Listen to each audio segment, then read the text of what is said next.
হবে না, কিচ্ছু হবে না। আরে পাটি, আমি কিছু করি কারেন্ট দিয়া, কারেন্ট।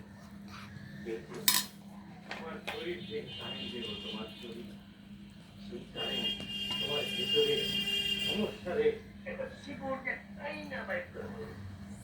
তারপর ঠিক সমস্যা আমি কি হবে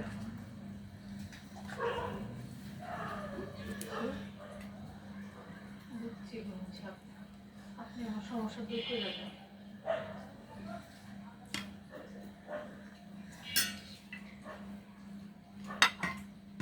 ওই কথা আইডার কিচ্ছু